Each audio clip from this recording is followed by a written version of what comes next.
เครื่องบินขับไล่ที่มีกองอวยเยอะที่สุดแห่งยุคสงครามเย็นฉบับญี่ปุ่น F4EJ Kai Phantom II เดิมเป็นเครื่องบินขับไล่สัญชาติสหรัฐอเมริกาที่ญี่ปุ่นได้มีการซื้อไลเซนส์การผลิตมาจากเครื่องบินขับไล่รุ่น McDonnell Douglas F4E Phantom II ที่ได้มีการอัปเกรดด้วยอุปกรณ์ที่ทันสมัยและกลายเป็นหนึ่งในภาพไอคอนิกของกองกำลังป้องกันตัวเองทางอากาศญี่ปุ่นเลยก็ว่าได้โดยที่มาของเครื่องบินรุ่นนี้เกิดขึ้นภายหลังจากการประจำการเครื่องบินรบรุ่น F4EJ Phantom II ที่ทางกองกำลังป้องกันตัวเองทางอากาศได้มีการประจำการมาตั้งแต่ปี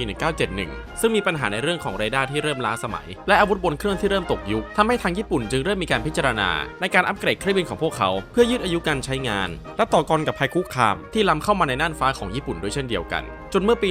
1984 ทางกองกำลังป้องกันตัวเองทางอากาศก็ได้มีการทดสอบเครื่องบินรุ่นอัปเกรดใหม่โดยใช้ชื่อว่า F4EJ Kai ที่ได้มีการอัปเกรดในเรื่องของอุปกรณ์ให้ทันสมัยมากขึ้นอย่างเช่นการเปลี่ยนมาใช้เรดาร์แบบ AN/APG-66 ที่นิยมใช้กันในเครื่องบินรุ่น F16A ของสหรัฐอเมริกาและการรองรับขีปนาวุธรุ่นที่ญี่ปุ่นผลิตเองอย่างเช่น Mitsubishi AAM-3 และ ASM-1 กับ ASM-2